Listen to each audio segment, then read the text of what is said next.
Okey, hai Assalamualaikum. Okey, hari ini tadi dekat kelas Google Meet tadi, cikgu ajar tentang mengukur isi padu cecair. Okey, cecair tu maksudnya air lah.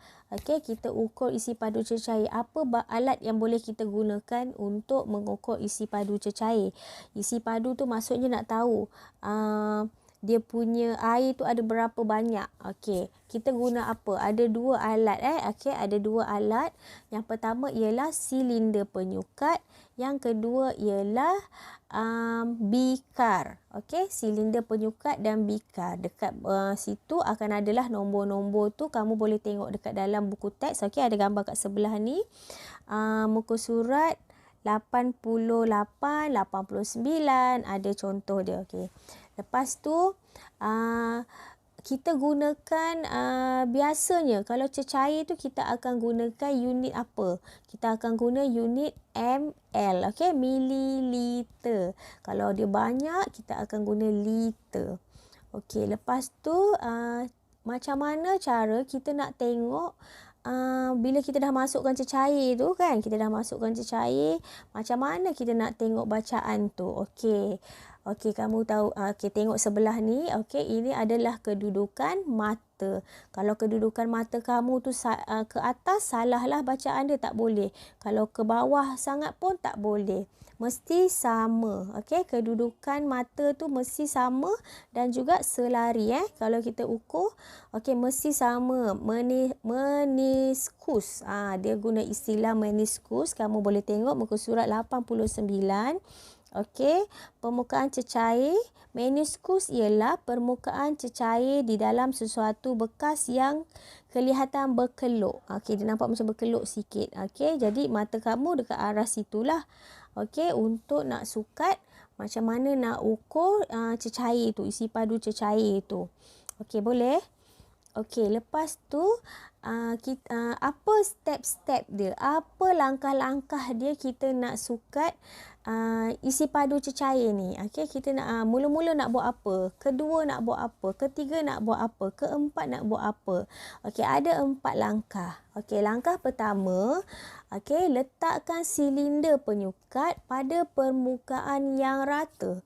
Cari permukaan yang rata, lepas tu letak silinder tu. Okey, supaya dia tak bergerak-gerak dah. Okey, letak. Lepas letak silinder, kamu akan tuangkan cecair dekat dalam silinder. Okey, tuang cecair dalam silinder. Lepas tu, ketiga, ambil kertas putih. Okey, contoh kertas putih macam ni. Kamu ambil kertas A4 putih macam ni. Letak dekat belakang silinder penyukat tu. Okey, letak belakang silinder. Tujuan dia apa? Supaya senang untuk kita baca sukatan tu. Senang nak baca. Okey, lepas dah letak macam ni, barulah kita tengok bacaan sukatan cecair tu ada berapa. Okey, pastikan kedudukan mata kamu, kedudukan yang betul. Selaras dengan meniskus. Okey, maksudnya meniskus tu selaras dengan kedudukan dia lah, selaras dengan air itulah, mata tu, bukan mata tu terlebih ataupun mata tu rendah, kamu tengok mendongak macam tu, tak boleh. Okey, mesti selari. Okey, boleh faham? Okey, lepas tu kita masuk kepada yang kedua pula. Okey, topik kedua ialah mengukur ataupun nak tengok isi padu pepejal yang tidak sekata.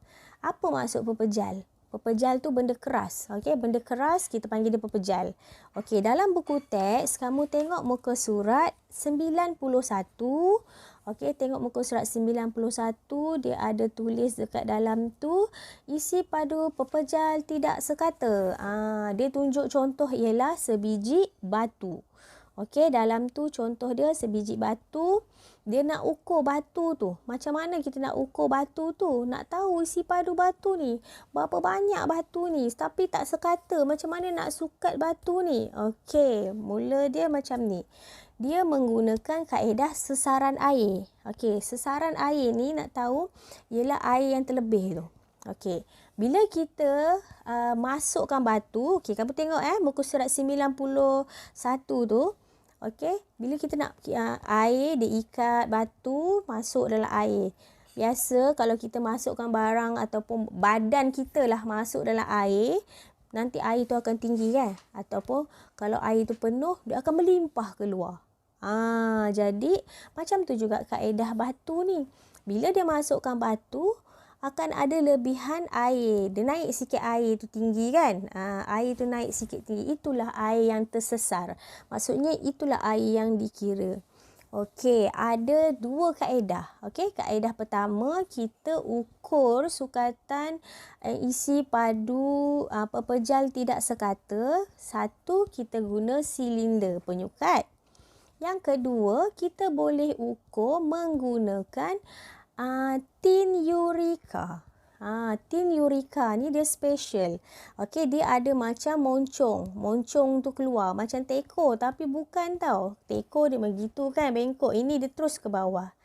Okey, cara nak sukat guna tin Eureka ni, tuang air penuh-penuh. Lepas tu masukkan batu, nanti air yang lebih akan terkeluar. Air lebih akan terkeluar daripada tin. Jadi air yang lebih itulah ialah sasaran air untuk menentukan isi padu pepejal tadi. Isi padu pepejal tidak sekata. Isi padu batu tu lah. Macam mana kita nak tahu isi padu batu tu? Air itulah kita sukat. Okey, kamu boleh tengok contoh dia dekat dalam buku teks. Okey, cikgu ada letak sini tepi ni. Okey, kamu tengok contoh dia dan juga ada kaedah dia. Macam mana dia kira air tu tadi. Okey, kalau guna silinder, kita akan tolakkan.